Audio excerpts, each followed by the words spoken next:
This is the Steam machine. 1,600 Australian dollars, a randomized reservation queue, and months of arguing about whether Valve just built the future of lounge room PC gaming. Or is it just a pretty mistake? Mine finally arrived, so let's open it. The packaging is doing that Valve thing. Pull the tab on the front, the whole box just folds open. And honestly, it's small. Photos don't do it justice. It's a 6-inch cube, roughly the footprint of a lunchbox, and noticeably smaller than a Series X. Inside the box you get the machine, a HDMI, power cable, and a manual. And the power cable just plugs straight into the back. No need for any brick. The front plate is magnetic, it just pops off. Valve sells extras. If you bought the 2TB model, you'd get 2 extra faceplates. And they've also said they're releasing the CAD files so people can actually 3D print them. So for the ports, there's 2 USB-A ports on the front and a micro SD.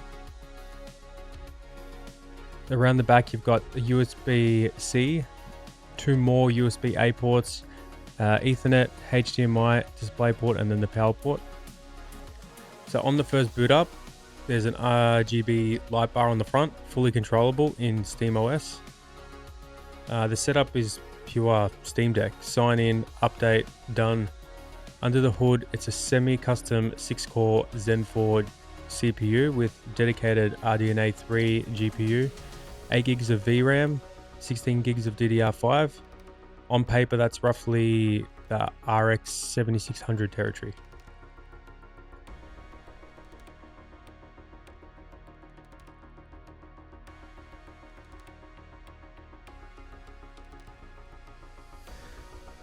Okay, so I want to talk a little bit about the OS before we do some benchmarks. So if you have a Steam Deck, you'd be familiar with this.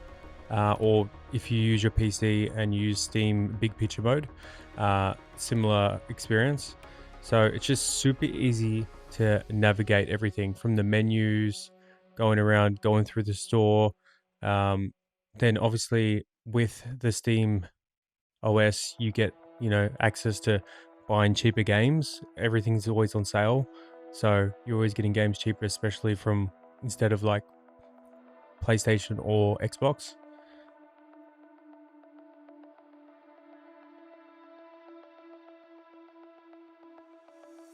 Then we've got the overlay on the right side, and I just want to mention one thing. With this scaling filter, I put it to sharp and I put the sharpness to 5, and I'll explain that in a sec.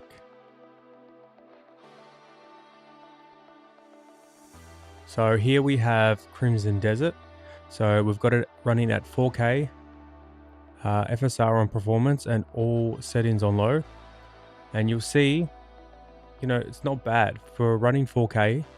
We're at 30, between 30 and 40 frames.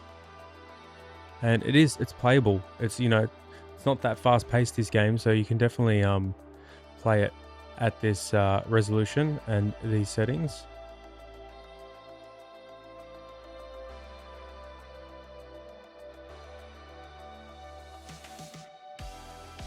Now I wanted to try 2K resolution as well. So I've put it to 2K, FSR on quality. I've left all the settings on low, and you'll see we get a big jump, like almost straight to 60, and it still looks decent. If you're sitting on your couch from a distance from your TV, 100% playable. You would not notice the difference between 4K and 2K.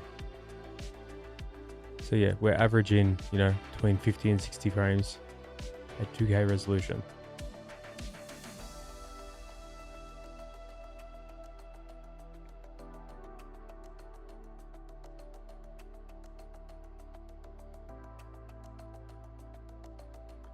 Here we have The Witcher 3. So we've got it at 4K resolution. All settings are actually on low. Just double check that. So no ray tracing, put all settings on low, 4K res, and it's not good. It's not pretty. You know, not even getting 20 frames. Completely not playable. And mind you, I'm in a cave in this section, so not even in the open world, and we can't handle the 4K. So it's surprising because Crimson Desert, you know, heaps newer game, and running heaps better than The Witcher 3. So if we change the settings now to 2K resolution,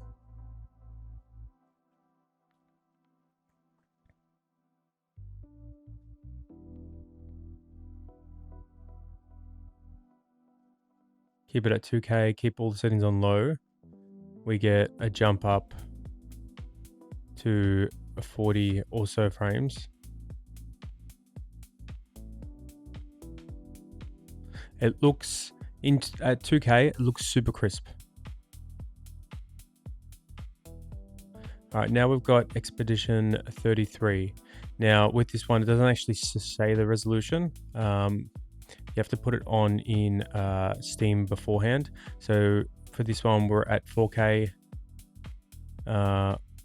We've got all settings. I change them down to a medium.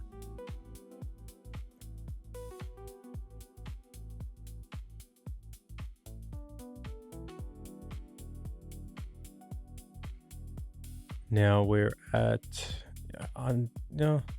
we're averaging around the 30-ish frames. Not bad for 4K, and it does actually look pretty, but you wouldn't want to be in combat at 30 frames in this game. Well, it's actually under 30 frames. You don't want to be in combat, you know, when you've got to parry, dodge, and jump. So this is the comparison. So we've changed it to 2K.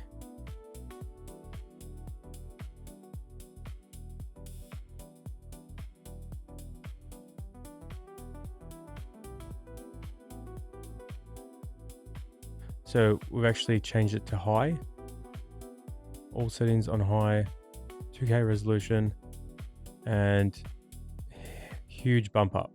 So we're going to, you know, 40 to 45 frames. And again, this looks super crisp. Runs really, really nice. Now we're into Elden Ring. So Elden Ring, we've started off at 2K. Settings on a maximum, and this runs really well. We're around 60 frames here. Looks really nice too, really crisp. And this is when I was talking about the scaler from before.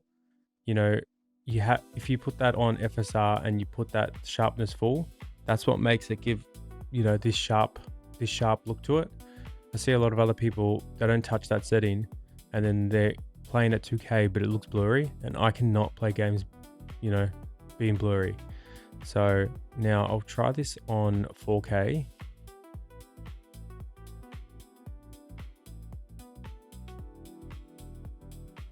Oh, we can't actually try it on 4K. We have to restart the game.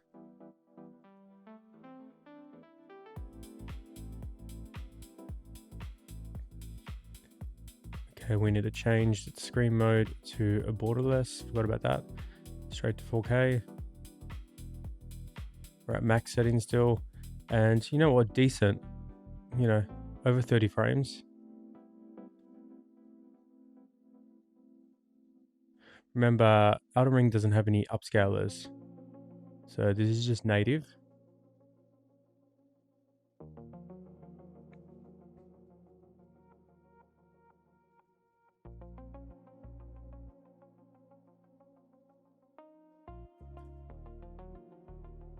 And lastly, we've got Resident Evil Requiem. So this is really well optimized game.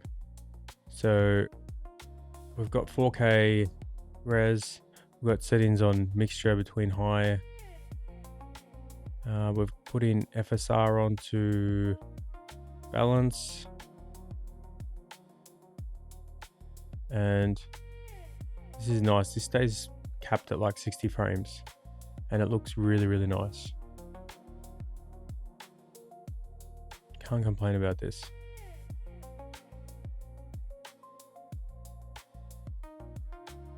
Anyway, my first impressions, like, I'm actually impressed. I know a lot of people are complaining they want a better performance, but this thing is so tiny that I don't know how much you could expect from something so small. So, you know, so far so good. And with, Valve, they'll only keep making it better. They'll keep bringing out drivers. They already brought out drivers yesterday that help with the GPU. So it's only going to get better from here. And developers will start optimizing their games for the Steam machine as they did with the Steam Deck. So yeah, I'm liking it. Anyway, that's it for this video. I'll do some more testing in other videos. If you like this video, please like and subscribe, and I'll see you in the next one.